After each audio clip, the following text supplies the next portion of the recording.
When playing Team Fortress 2 recently, I noticed how some of the terrains appear to blend back and forth between textures. For example, this dirt texture will have spots of larger gravel, or blend into a concrete road. This is a special feature of the Source engine called Blend Modulate, and TF2 isn't the only Source-based game to use it. You can see a more detailed version of it in Counter-Strike Global Offensive, where, for example, you can see dirt and debris fill up between the cracks of this cobblestone path. This is a very cool way for level designers to add realistic detail without having to create several unique assets, and go figure that this is not native to most standard 3D packages. Man, why do game developers get to have all the fun? Well, no longer, as I have figured out how to create a similar effect in Blender, and now I'm sharing it with all of you. For our Blend Modulate technique, we effectively need three things: a base texture, or material, a secondary texture, or material, and a blend mask. For the more realistic blending seen in CSGO, Source uses a special texture map that tells the two materials how to blend between one another as the mapper paints detail. The secondary material fills up the darker areas first and the lighter areas last based on the alpha value applied. It also uses the different color channels for some other stuff, but we don't need to worry about that. If your base material already includes a height map, we just use that instead. Otherwise, we need to create something similar. I'll be using these brick and dirt textures from textures.com. Links are in the description. If you don't already have a height map, we can create a basic one from our normal map, or our diffuse texture if you don't have that either. Open your base diffuse texture in your image editor. You should consider where the secondary texture would start building up. For example, with this brick texture, the dirt would start building up in the mortar between the bricks before it covers the bricks themselves. I'll first convert the image to grayscale. Since the mortar appears to have a lighter value than the bricks, I'll invert the image. Now I can adjust the levels until the values are to my liking. This will be different for every texture you use, but just remember that the values should be based on height. Since the bricks are flat and mostly level with one another, I want them all to have a similar value without much variation. What's most important is that the mortar is the darkest. You should give the image as much range as possible so you have the most control. We can make additional corrections in Blender, but just be sure that your output is never hitting true white. Now we can start working in Blender. I'll add a plane for testing our material. Give it a new material and import your base, secondary, and blend textures. We'll connect both of our diffuse textures to our principal BSDF's color channel through a mix color node, mix RGB as it used to be called. Now head over to your blend texture and connect it to a color ramp node. This will let us fine-tune the effects of the blend if need be. I find ease gives the best results, but go ahead and experiment to your liking. Add another mix color node and connect the color ramp's color output to the B slot. Set the blend mode to divide.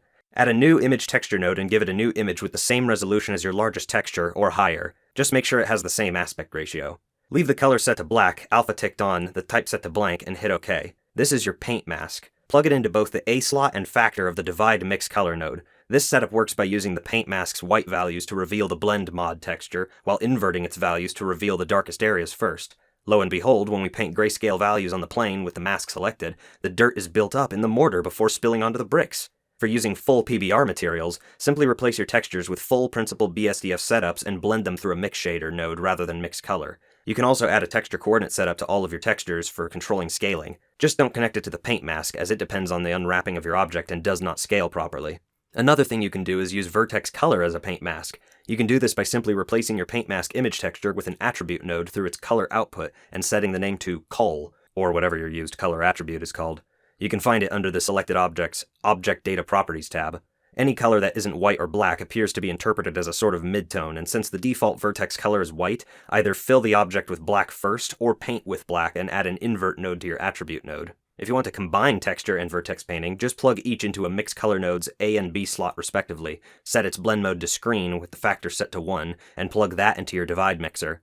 Finally, let's see how we can construct a scene we can paint on as if we were in the Hammer editor. Something to note is that even Hammer only allows Blend Modulate to be used on displacements, which are usually just flat terrains. Thus, it would be better to work in a similar manner in Blender as to avoid potential unwrapping problems. If this doesn't faze you, I'll still show you how to handle such problems as they come up. Just keep in mind that your decisions here will be more permanent than if you stick to simple surfaces.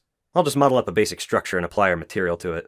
Under the Options drop-down in Edit mode, check Correct Face Attributes and Live Unwrap to make things a bit smoother. If you also need to more clearly see what you're doing, go into the Overlays dropdown and uncheck Faces highlighting under Mesh Edit mode.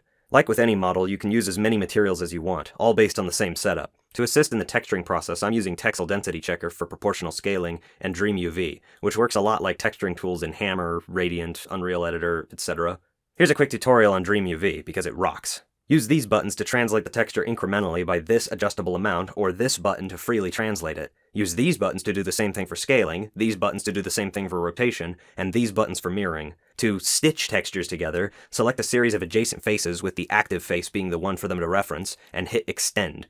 Additionally, the Stitch button will connect two selected faces by their shared edge. However, I find it doesn't really give great results, so you may have to help it out a bit. Anyways, now that we have our scene, let's go into the UV editor. We can see that several islands have already been created based on our work with DreamUV, but in order for our paint mask to work, we can't have them outside of the UV space or overlapping with one another. Select Pack Islands and uncheck Rotate. Then, in the Texel Density tab, set a value and then Pack Islands again. This will ensure that everything is proportional. You can adjust the texture scaling for each material with their texture coordinates.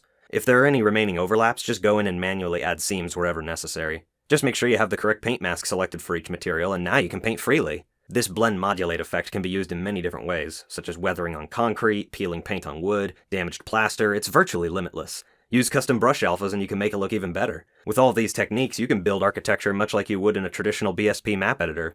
Ideally, this would make creating scenes much easier, especially if you're a game designer, because Lord knows nobody would work in Hammer if they didn't have to.